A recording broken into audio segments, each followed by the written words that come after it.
सो ध्यान से देखो यहाँ alpha is equal to what, alpha is equal to d omega by d t, yes और no? Yes, sir. Rate of change of Yes, sir. angular velocity is angular acceleration, and we are talking about instantaneous angular acceleration. Both are vector quantity. The direction of omega and alpha may be in the same direction or may be in the opposite direction. So whenever the direction of alpha and omega will be opposite to each other, it means angular velocity will decrease with respect to time, and whenever the direction of alpha and omega is in the same direction, then the angular velocity will increase with respect to time. So alpha is equal to d omega by dt, means alpha is angular acceleration. If I assume alpha is constant,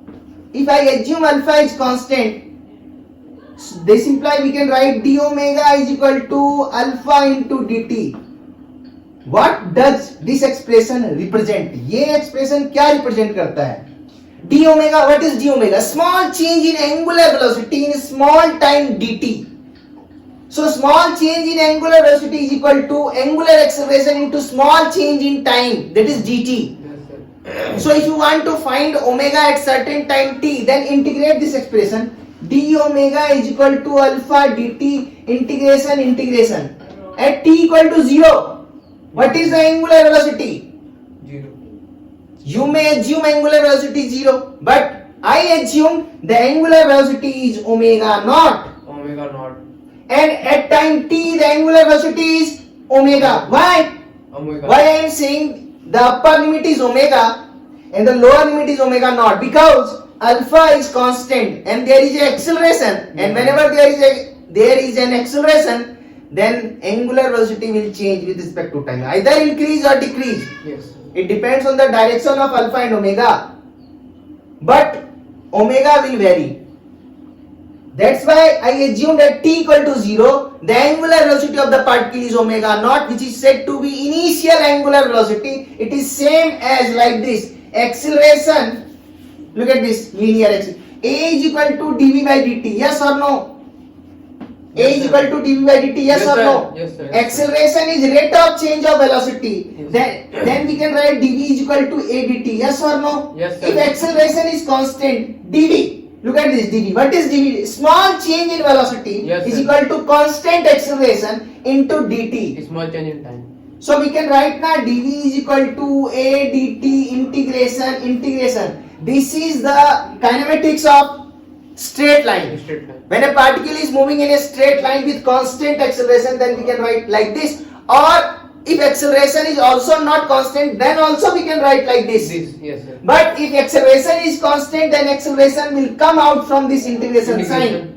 So we assume now at t equal to 0. Here in the right side there is integration with respect to Time. So I assume that t equal to 0. What is the velocity of the particle? V U. naught.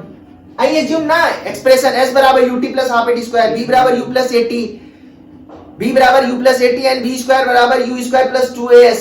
तो I assume at t equal to 0 the velocity of the particle is u, and what is u? U is initial velocity, and after some time t or at any time t the velocity V. is v. So the integration of dv is v. Yes. So upper limit is v, lower limit is u. So we will write v minus u, upper limit minus lower limit.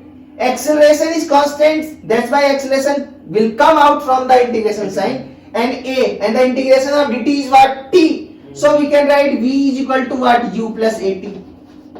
And this expression is used when particle is moving in a straight line with constant acceleration. But this expression can be used in any situation. Yes, sir.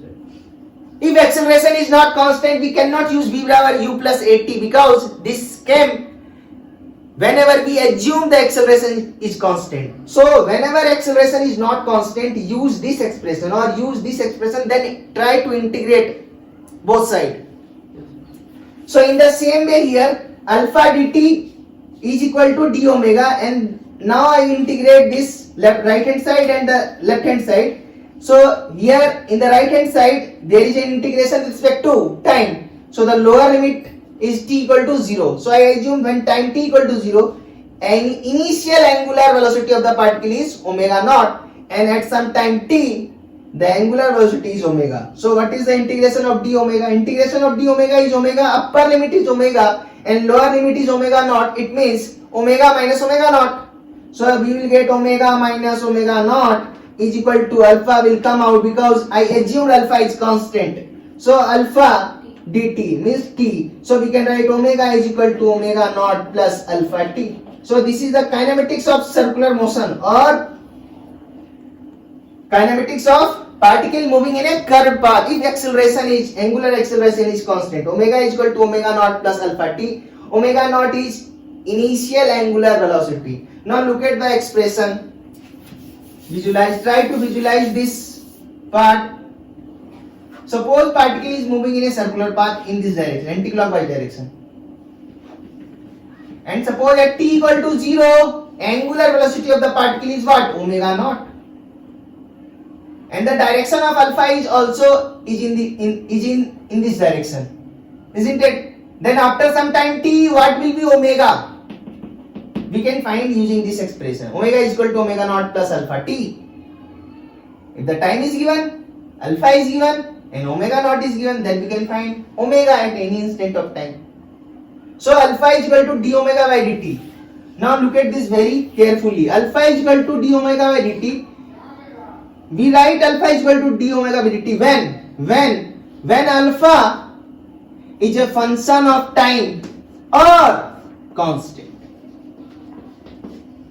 Whenever alpha is constant or alpha is a function of time, means alpha is changing with respect to time, then we use the expression alpha is equal to d omega by dt. But if alpha is changing with respect to angular position, then we do not use alpha is equal to d omega by dt.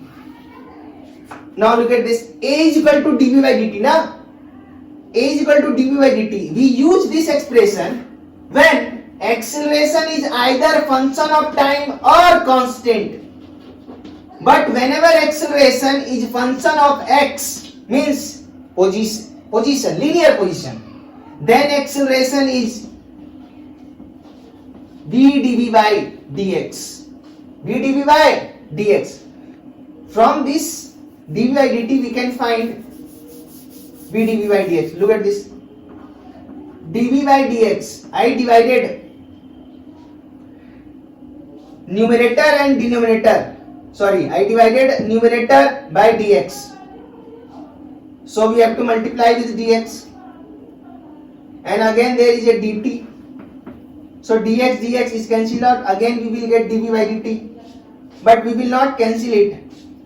dx by dt is written as v, velocity. Yes, sir. So this is equal to what? V dv by dx. v dv by dx. In the same way, if angular acceleration is function of time or constant, then we use the expression alpha is equal to d omega by dt.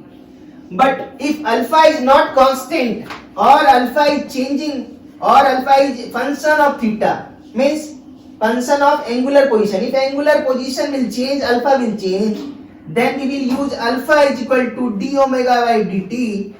We can write d omega by what? d theta into d theta by dt. Yes or no? Yes, sir. Because there is a linear position is x, here a angular position is theta. That's why I divided numerator by d theta and multiplied by d theta. So d theta by dt is what? Omega. Omega. So this implies alpha is equal to omega d omega divided by d theta. Yes or no? Yes, sir. So alpha is equal to d omega by dt. We will use this expression whenever alpha is changing with respect to time or alpha is varying with respect to time. But whenever alpha is varying with respect to angular position, then we will use the expression alpha is equal to omega d omega by d theta. So now look at this. Alpha is equal to what? Omega d omega by d theta. So this implies we can write alpha d theta is equal to omega d omega. Yes or no? Yes. Now we will integrate in the next step. Alpha d theta is equal to omega d omega integration.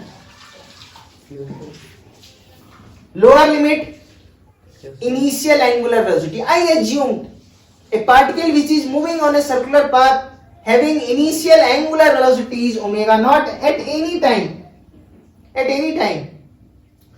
And after some time, This time is known because initial velocity means at t equal to 0. Initial velocity means t equal to 0. Or you may say when angular position is what? Theta naught. Suppose when the angular position is theta naught, look at this.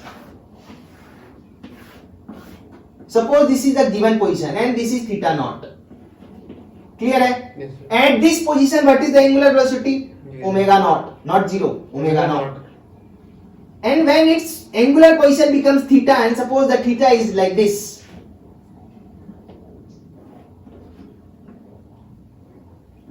this is theta. Yes or no? Yes, sir. This is theta naught and this is theta. So alpha is constant, that's why alpha will come out from the integration sign alpha. What is d theta? Theta. Upper limit theta, lower limit theta naught. So theta minus theta naught. Yes, sir. So what you will get? Theta minus theta naught is what? Theta. What is theta minus theta naught? Sir, वो displacement. Angular displacement. Angular displacement. This is theta and this is theta naught. This is the initial position and this is the final angular position. Angular So the change in angular position is said to be angular displacement. Yes or no? Yes, sir. So this is equal to here initial velocity is omega naught, and when the angular position of the particle becomes theta, I assume the angular velocity is omega. So omega d omega means omega square divided by 2, so 1 by 2. Upper limit is omega and lower limit is omega naught. This implies omega square minus omega naught square. Yes or no? Yes, sir. So we can write 2 alpha and this is delta theta is equal to omega square minus omega naught square, and we can write omega square is equal to omega naught square plus 2 alpha theta. If I write delta theta as theta, omega square is equal to omega naught plus 2 alpha theta. अब इसके parallel में straight line वाला expression देख लो, ऐसे आता था कि नहीं? b स्क्वायर बराबर u square plus 2as. s क्या होता था? Displacement. अरे कैसा displacement? Linear. Linear displacement. a क्या होता था? Acceleration. कैसा acceleration? Linear. Linear acceleration. u क्या होता था? Initial position. Initial velocity. Initial velocity. और v क्या होता था? Final velocity. ये सब लीनियर है ना? Yes. अब ध्यान से देखो मेरा एक्सप्रेशन क्या आया है? Omega square is equal to omega not square plus 2 alpha delta theta को हम थीटा लिख रहे हैं. तो ध्यान से देखो थीटा क्या है? What is theta? Theta. Angular displacement. What is alpha? Angular acceleration. What is omega naught? Angular velocity. Initial angular velocity. And what is omega? Omega is the final angular velocity. क्या clear है बात? Yes, yes, sir. समझ में आया? हाँ.